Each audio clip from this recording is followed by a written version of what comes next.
Assalamualaikum warahmatullahi wabarakatuh. Waalaikumsalam warahmatullahi wabarakatuh. Alhamdulillahillazi anzala al-Qur'an hudan lin-nasi wa bayyinatin minal huda wal furqan. Wassalatu wassalamu ala asyrafil anam wa ala alihi wa ashabihil kiram, amma ba'du. Saudara-saudara kaum muslimin rahimakumullah. Setiap penganut agama di dunia ini mempunyai sesuatu kitab yang dianggapnya sebagai kitab suci. Orang Hindu punya kitab Weda. Orang Buddha punya kitab Tripitaka. Yahudi mempunyai Taurat. Nasrani mempunyai Injil. Penganut Konghucu punya kitab Tao Te Ching. Orang Majusi punya kitab Zen Avesta.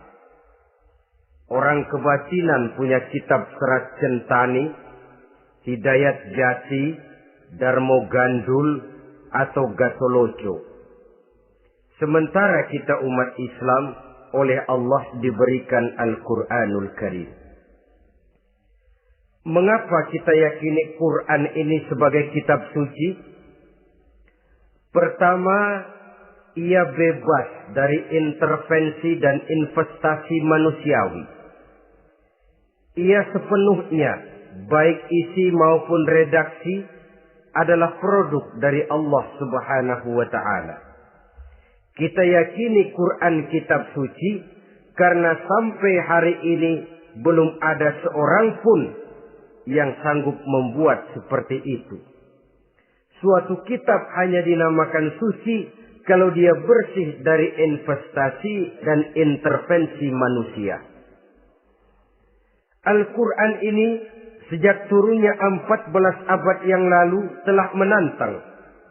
Wa in kuntum fi raibim mimma nazzalna ala abdina fa'tu bi suratin min misli. Apabila kamu ragu-ragu terhadap kebenaran Quran yang kami turunkan kepada hamba kami Muhammad, atau kamu menyangka Quran itu cuma bikinan Muhammad saja, cobalah kamu buat satu surah saja semacam Al-Quran. Apabila kamu tidak mampu melakukannya seorang diri, wada'u syuhada'akum, ajak seluruh teman-temanmu. Sejak tantangan ini turun 14 abad yang lalu, sampai hari ini, tidak seorang pun yang sanggup membuat satu surah saja semacam Al-Quranul Karim. Barangkali belum pernah ada yang coba-coba. Sudah. Di antaranya apa yang dilakukan oleh Musailamah Al-Kazzab. Dia mencoba membuat satu surah semacam Al-Quran yang kalimatnya sudah berbentuk bait-bait syair, tapi isinya jauh panggang daripada api. Yang kedua, kita yakini Quran sebagai kitab suci karena isi dan ajarannya sesuai dengan fitrah manusia. Suatu kitab dinamakan suci kalau ajarannya sejalan dengan fitrah manusia. Misalnya, manusia secara fitrah, kalau dia laki-laki, normal nafsu kepada perempuan. Itu fitrah. Perempuan suka kepada laki-laki. Itu fitrah. Kalau ada kitab suci, tapi melarang manusia untuk kawin, kesuciannya perlu diselidiki. Quran kitab suci sejalan dengan fitrah manusia, maka ia menganjurkan manusia yang mampu untuk melangsungkan perkawinan. Contoh lain, secara fitrah manusia perlu makan. Kalau ada kitab suci yang melarang manusia puasa saja siang malam terus menerus, itu kan sama juga nyuruh orang mati.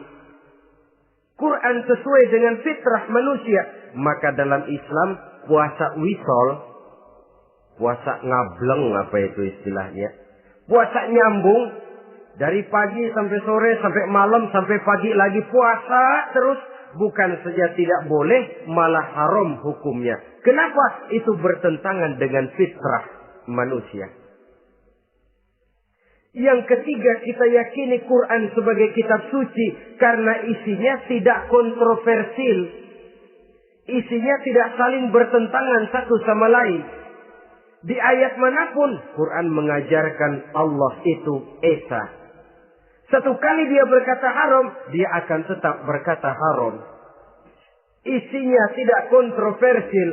Sebab kalau ada kitab suci, di satu pihak mengajarkan Tuhan Esa, di lain ayat mengajarkan Tuhan 3, di lain ayat lagi mengajarkan Tuhan 4, kitab kacau namanya. Bagaimana suatu kitab bernama suci kalau isinya kontroversial satu dengan lainnya? Dari 3 kriteria inilah kita yakini Quran sebagai kitab suci. Masalah yang akan kita bicarakan pada pertemuan kita kali ini, bagaimana sikap kita terhadap Al-Quranul Karim sebagai kitab suci.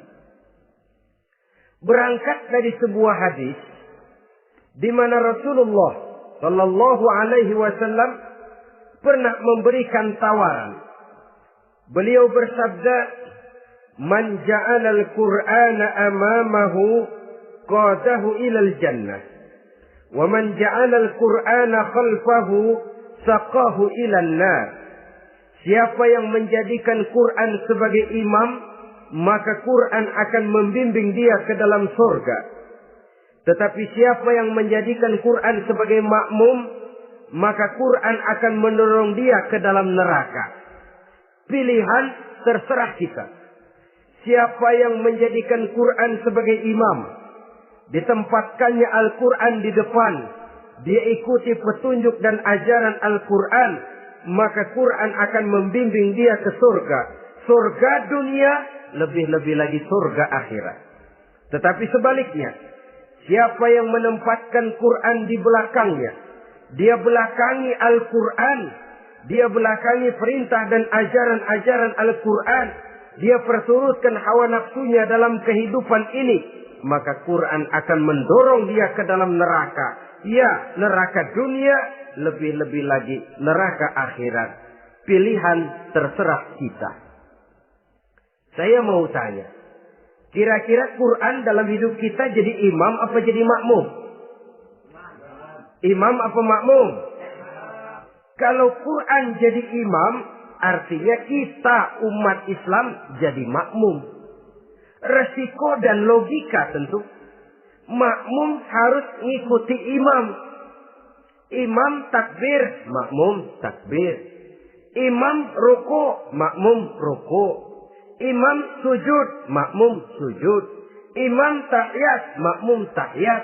Itu namanya Quran jadi imam, kita jadi makmum. Artinya dalam terjemahannya pada kehidupan, kalau merah kata Quran, merah kita kata. Hijau kata Quran, hijau kita bilang. Ke barat kata Quran, ke barat kita pergi. Ke timur kata Quran, ke timur kita berangkat. Halal kata Quran, halal kata kita. Haram kata Quran, haram kita bilang. Itu Quran imam, kita makmum. Nyatanya kadang-kadang kontras. Nyatanya kadang-kadang paradok. Merah kata Quran, hijau dong kata kita. Halal kata Quran, remeng-remeng kata kita. Ke barat kata Quran, ke timur kita pergi. Dalam praktek kita mau jadi makmum, Quran kita suruh jadi imam. Kita sesuaikan Quran dengan selera kita. Mana-mana ayat yang menguntungkan, mana ayat yang sesuai dengan mau kita, itu yang kita baca kuat-kuat. Itu yang kita canangkan ke tengah masyarakat ramai. Tapi manakala Quran itu bertentangan dengan nafsu kita, bertentangan dengan gaya dan kepribadian kita, kita umpetin itu Quran. Kalau kita cuma umpetin lumayan, kadang-kadang kita tuduh Quran ketinggalan zaman. Kita anggap Quran tidak relevan lagi dengan situasi dan kondisi. Kalau sudah begitu, sudah menyeberang terlalu jauh namanya. Saudara-saudara kaum muslimin rahimakumullah. Inilah makna hadis Nabi yang diriwayatkan dari Imam Ali bin Abi Thalib, bersabda Rasul, "Man qara'al Qur'ana fastazharahu fa ahalla halalahu wa harrama haramahu adkhalahul jannah." Barang siapa yang membaca Al-Quran lalu memperhatikannya, kemudian menghalalkan yang halal dan mengharamkan yang haram, maka Allah akan memasukkan orang itu ke dalam surga. Ya surga dunia, ya surga akhirat. Apabila kita renungi hadis ini, maka untuk berimam kepada Al-Quran ada 3 jalan utama yang harus kita laksanakan. Pertama, dari kalimat man qara'al Qur'an, barang siapa yang membaca Al-Quran. Ini artinya siapa yang ingin menjadikan Quran sebagai imam di dalam kehidupan, jalan pertama yang harus ditempuhnya menanamkan kegemaran membaca Al-Quranul Karim. Al-Quran gharibun fima baina qaumin la yaqra'una. Quran akan jadi asing, Quran akan jadi aneh kalau terletak di tengah rumah orang Islam yang tidak suka membaca Al-Quranul Karim. Jadi langkah pertama, tanamkan kegemaran membaca Al-Quran. Saya tidak menyalahkan kalau remaja kita gandrung kepada Stevie Wonder. Baik kalau mereka senang kepada suara emasnya Michael Jackson atau suaranya Madonna. Tapi kalau sampai harus mengalahkan kecintaan mereka kepada membaca Al-Quran, ini ironi. Sebagai orang tua, kalau anak-anak kita buta huruf Latin, katanya menghambat pembangunan.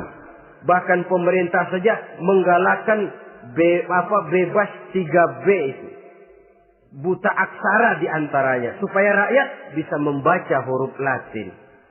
Kalau anak-anak kita buta huruf Latin, katanya menghambat pembangunan. Bagaimana kalau anak-anak kita buta huruf Quran? Jelas saja menghambat proses kesadaran dan kebangkitan dari dunia Islam itu sendiri. Satu contoh ringan. Dulu sebelum pembangunan merata, listrik belum lagi masuk desa, kampung gelap, rumah pakai lampu minyak. Kalau kita masuk kampung, terasa banyak orang Islam. Kenapa? Di rumah sebelah sana kita dengar anak muda sedang latihan baca rawi. Sebelah sini ibu-ibu sedang selawatan. Di rumah sana remaja sedang baca Quran. Pembangunan maju, listrik masuk desa. Alhamdulillah. Tapi apa yang kemudian terjadi? Proses pergeseran nilai. Setelah listrik masuk desa, radio main kenceng-kencengan. Televisi main gede-gedean. Baca Quran sudah barang aneh, langka. Tengoklah sekarang kalau kita masuk kampung, ada yang remaja sedang baca Quran. Rasanya kok aneh, nggak umum. Sesuatu yang baik malah menjadi nilai-nilai keanehan. Saudara-saudara kaum muslimin rahimakumullah, tanamkan kegemaran membaca. Dalam satu hadis Nabi pesan, nawiru buyutakum bitilawatil Quran. Sinari rumah tanggamu dengan bacaan Quran. Sebab listrik ini cuma bisa menerangi gelap, tapi tidak akan sanggup menerangi hati manusia. Quran produk Allah dibaca dalam segala keadaan, tepat dan pantas. Lihat saja. Orang sedih baca Quran, terhibur. Orang gembira baca Quran, tidak lupa diri. Di rumah mewah ada yang baca Quran, bagus. Di gubuk reot di pinggir kali ada yang baca Quran, cocok. Orang kawin dibacakan Quran, bagus. Orang mati dibacakan Quran, tidak jelek. Dalam segala keadaan, in all season, bahasa kerennya, dia pantas dibaca. Saudara-saudara, bahkan orang sakit gigi pun kalau dengar baca Quran tidak marah. Coba lihat. Dia senang benar lagu Michael Jackson, tapi giliran sakit gigi, coba setelin lagu Michael Jackson kalau nggak mencah-mencah. Kamu gila apa nggak tahu saya lagi sakit gigi, tapi coba bacakan Quran. Dia pasti tidak marah. Begitu besar daya pengaruhnya. Bahkan Abu Jahal sama Abu Lahab pernah rapat. Kata Abu Jahal sama Abu Lahab, Mas Lahab, gini loh Mas. Kenapa? Ini saya pikir-pikir salah satu yang menyebabkan kenapa saudara kita banyak ikut ajaran Muhammad. Mereka kalau sudah dengar bacaan Quran terpesona. Jadi kita blokir saja. Caranya gimana? Kasih pengumuman kepada Quraisy, jangan sekali-kali mau dengerin Muhammad baca Quran. Kamu juga jangan. Dan kamu, saya pun begitu. Mari kita janji, tidak mau dengar bacaan Quran. Salaman. Pulang ke rumah masing-masing. Dapat 1 hari tahan, 2 hari bertahan, 3 hari, seminggu ke atas. Abu Jahal mulai ada semacam rindu. Kangen pengen dengar ayat Quran. Karena secara pribadi dia mengakui keindahan gaya bahasanya jauh lebih tinggi dari kemampuan penyair Quraisy. Isi ajarannya sangat dalam dan menyentuh segi-segi kehidupan manusia. Gak tahan Abu Jahal kayak dikit-dikit hatinya. Keluar rumah mindik-mindik, umpet-ngumpet. Ngempet di rumah Nabi. Pengen dengar Nabi baca Quran. Rupanya Abu Lahab sama. Pikir Abu Lahab gak bakalan keluar. Abu Lahab berpikir, Jahal pasti di rumah. Dua-duanya bareng berangkat ke rumah Nabi. Cuma yang satu dari sebelah barat, yang satu dari sebelah timur. Ngempet, ketemu di sudut, sama-sama kaget. Jahal, loh kamu Lahab? Iya, kamu ngapain? Lah kamu ngapain? Akhirnya sama-sama malu. Sama-sama tidak bisa menahan diri. Akhirnya sama-sama ngakuin. Bagaimanapun kita harus akui bahwa Al-Quran ini mengandung daya pesona yang sangat luar biasa. Itu dari segi bacaan. Belum lagi dari segi ajaran. Belum lagi dari segi isi. Tanamkan kegemaran membaca Al-Quran. Sampai-sampai Nabi katakan, Innal ladzi laisa fi jawfihi syai'un minal Quran kal baitil kharib. Orang yang dari tenggorokannya belum pernah keluar ayat Quran barang sepotong pun, belum pernah ngaji barang seayat pun, itu orang kata Nabi kal baitil kharib, kayak rumah kosong. Rumah kan kalau kosong biar bagus, mewah, besar, perabotannya lengkap. Kalau kosong angker. Setan kuntilanak memedi, betah benar di situ. Saudara-saudara kaum muslimin rahimakumullah. Dalam satu percontohan Nabi mengatakan begini. Masalul mu'minil ladzi yaqra'ul Qur'an kamasalil utrujah. Rihuha thayyibun wa ta'muha thayyibun. Orang mukmin yang suka membaca Quran adalah ibarat buah utrujah. Baunya wangi, rasanya lezat. Kira-kira kalau di negeri kita buah apa utrujah ini? Semacam jeruk yang manis lah. Sudah baunya wangi, rasanya enak. Itu buah itu. Orang mukmin yang suka baca Quran kayak buah itu. Baunya wangi, rasanya enak. Artinya syiarnya hidup, isinya memang orang mukmin. Sebaliknya, wa masalul mu'minil ladzi la yaqra'ul Qur'an kamasalit tamrah la riha laha wa ta'muha hulwun. Orang mukmin yang tidak suka baca Quran kayak korma. Rasanya emang manis, cuman kagak ada baunya. Artinya apa? Syiarnya kurang. Kalau orang belum tapi kenal kan kagak mau makan kurma. Kenapa? Nggak ada baunya. Daya tariknya kurang, walaupun rasanya enak. Kalau daya tariknya nggak ada, kan nggak ada iklannya, tidak ada syiarnya. Itu orang mukmin yang tidak suka membaca Quran. Ibarat buah, nggak ada baunya, walaupun rasanya enak. Orang kurang tergerak, kurang syiar, kurang daya tarik. Sebaliknya, wa masalul munafiq allazi yaqra'ul Qur'an kamasalir raihanah. Rihuha thayyibun wa ta'muha murrun. Orang munafik yang suka baca Quran seperti buah raihanah. Apa itu? Baunya wangi, rasanya pahit. Orang munafik baca Quran kayak buah itu. Baunya sih enak, cuman rasanya pahit. Ya munafik baca Quran. Syiarnya sih lumayan, daya tariknya hebat, isinya munafik. Nah, paling jelek orang munafik yang nggak suka baca Quran. Wa masalul munafiqil ladzi la yaqra'ul Qur'an kamasalil hanzalah. Laisa laha rihun wa ta'muha murrun. Orang munafik yang tidak suka baca Quran seperti buah hanzalah. Sudah enggak ada baunya, rasanya pahit lagi. Kalau buah pacek kali. Udah baunya kagak ada, kalau dimakan bikin orang celeng. Saudara-saudara kaum muslimin rahimakumullah. Tanamkan kegemaran.